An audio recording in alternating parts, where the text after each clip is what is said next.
സൂപ്പറാണ്.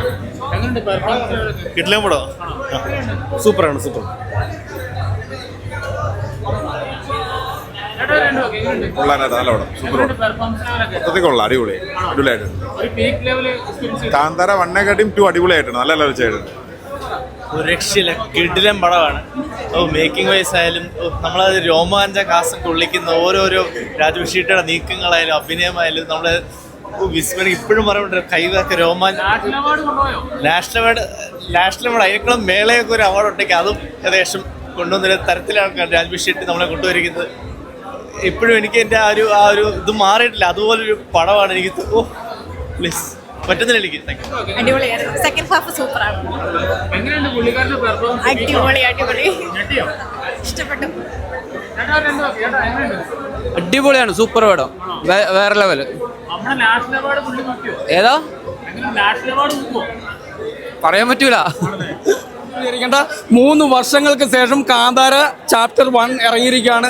രണ്ടാമത് അതായത് സെക്കൻഡ് പാർട്ട് സിനിമകൾ വിജയിച്ച ചരിത്രങ്ങൾ അപൂർവങ്ങളേ ഉള്ളൂ. എന്തായാലും സിനിമ സൂപ്പർ ഹിറ്റ് അടിക്കുന്നുള്ള യാതൊരു സംശയം. വിശ്വാസ സിനിമയാണിത്. അല്ലാന്ന് ഇത് സിനിമ നിങ്ങൾ തിയേറ്ററിൽ വന്ന് കാണുക. തിയേറ്റർ എക്സ്പീരിയൻസ് ആണ് ഇത്. OTT ഒന്നും കാണാൻ നിൽക്കേണ്ട, തിയേറ്ററിൽ വന്ന് കാണുക. ഇതൊരു വിശ്വാസ സിനിമ തന്നെയാണ്.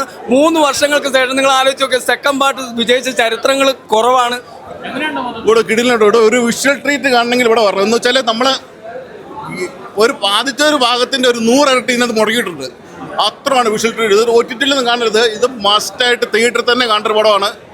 അടിപൊളി കിട്ടും. ജയറാമൊക്കെ കലക്കിയിട്ടുണ്ട്. വേറെ ലെവല് എന്ന് വെച്ചാൽ ജയറാം ഞാൻ ഇന്റർവെൽ ജയറാം എന്തിനാന്ന് ഓർത്തു. പക്ഷേ ഇന്റർവെൽ കഴിഞ്ഞ് ജയറാം കൊണ്ട് വിളയാടുകയാണ്. അടിപൊളിയായിട്ടുണ്ടല്ലോ. വേറെ പടത്തിൽ വേറെ മറ്റുള്ള ഭാഷകളിൽ ജയറാമിനെ കാണുന്ന പോലെ ഒന്നുമല്ല. ഇത് കിടില. ഒന്നും പറയാനില്ല. എനിക്ക് കൂടുതൽ one of the best movies of Indian cinema. Rishabh Shetty എൻ്റെ ദൈവമേ എന്നാ കിടിലൻ പെർഫോമൻസ് ആണെന്നറിയോ.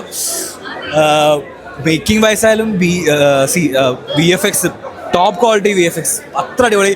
ആൻഡ് ഋഷഭ് ഷെട്ടി ഈ പറഞ്ഞ പോലെ കന്നഡ ഇൻഡസ്ട്രിയിൽ നാഷണൽ അവാർഡ് കിട്ടിയാണോ എനിക്കറിയില്ല. പക്ഷേ ഈ ഒരു പെർഫോമൻസ് ട്രൂലി നാഷണൽ അവാർഡ് പറഞ്ഞു. ആൻഡ് മേക്കിംഗ് ആയാലും throughout the movie. And ജയറാമേട്ടന് കൊടുത്ത റോള് ഇങ്ങനെ വേണം റോൾ എടുക്കാൻ പുറത്തൊക്കെ.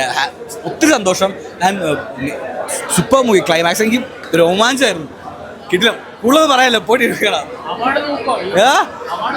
അവാർഡ് കൊണ്ടോ റെക്കോർഡ് കൊണ്ടോ ബോക്സ് ഓഫീസ് ഓൺ ഫയർ. കിട്ടില്ല മൂവി. Seriously very happy. അടിപൊളി പടം. സെക്കൻഡ് ഹാഫ് കൂടുതൽ ഇഷ്ടപ്പെട്ട സൂപ്പർ പടം. ജയറാമേട്ടൻ്റെ കംബാക്കാ. അടിപൊളിയായിരുന്നു. നല്ലതായിരുന്നു. മസ്റ്റ് വാച്ച് ആണ് മൂവി. കോമഡി സീൻസ് ഒക്കെ നല്ലോണം ഉണ്ടായിരുന്നു. നല്ലായിരുന്നു. എനിക്കിത് കുറച്ചും കൂടി ബെറ്റർ ആയിട്ടും തോന്നി. നല്ലായിരുന്നു. അടിപൊളിയാണ്. VFX ഒക്കെ നല്ലായിരുന്നു. അടിപൊളിയായിട്ട് ചെയ്തിട്ടുണ്ട്. 1 വീക്കിൽ 1000 കോടിയാണ് ഈ പടം. വേറെ ലെവൽ മേക്കിംഗ് ആണ് ഇതിന്റെ മെയിൻ. പിന്നെ ഋഷഭ് ഷെട്ടിയുടെ പെർഫോമൻസ് അതിനൊരു രക്ഷയില്ല. പുള്ളിക്ക് ദേശീയ അവാർഡ് കൊടുത്തതിൽ നമുക്ക് പലരും പലതും പറഞ്ഞിട്ടുണ്ട്. പക്ഷെ ഇതിലെ പെർഫോമൻസ് കണ്ടാണ്ടല്ല ഇതിലും കിട്ടിയിരിക്കും. അത്രയും കിടിലൻ പെർഫോമൻസ്. പീക്ക് ലെവലിന്റെ മുകളിൽ അത്രയും കിടിലൻ പെർഫോമൻസും അതേപോലെ ആ പടത്തിന്റെ മേക്കിംഗ് ഒക്കെ വേറെ ലെവലാണോ. ഒരു രക്ഷയില്ല. ജയറാമേട്ടന് കുഴപ്പമില്ല. ജയറാമേട്ടന് കിട്ടിയ റോള് നല്ലൊരു ക്യാരക്ടറാണ്. പക്ഷെ അത് നന്നായിട്ട് ചെയ്തിട്ടുണ്ട്. പക്ഷേ അതുപോലെ അതിലെ നായിക നല്ല പെർഫോമൻസ് ആണ്. പക്ഷേ ഋഷഭ് ഷെട്ടിയുടെ മുമ്പിൽ ഇവരൊക്കെ നിഷ്പ്രഭമായി പോകും. ഒരു രക്ഷയില്ല. പുള്ളിയുടെ ആ പെർഫോമൻസും ആ പടത്തിൻ്റെ ഡയറക്ഷനും കൂടിയാണല്ലോ. ആ പടത്തിൻ്റെ ആ മേക്കിങ്ങും VFX ഒക്കെ എടുത്തു പറയണ്ടേ. മ്യൂസിക്കൊക്കെ വേറെ ലെവലാണ്. എന്ത് പറയും. പുള്ളിക്ക് ദേശീയ അവാർഡ് കൊടുത്തതിൽ ഒരു ഇതുമില്ല. പലതും പറഞ്ഞിട്ടുണ്ട്. ദേശീയ അവാർഡ് കൊടുക്കുന്നത് എന്തിനാ, അത് അങ്ങനെ ആയതുകൊണ്ടാണ് ഇങ്ങനെ ആയതുകൊണ്ടാണ്. പുള്ളിയുടെ ഒറ്റ പെർഫോമൻസിൽ പോയ പടം വേറെ ലെവലിൽ കൊണ്ടുപോയി. ഇൻ്റർവെല്ലിന് ശേഷം നമ്മളെ വേറെ ലോകം. ഇൻ്റർവെല്ലിൽ വരെ സത്യം പറഞ്ഞാൽ എനിക്ക് വലിയൊരു ഇത് തോന്നിയില്ല.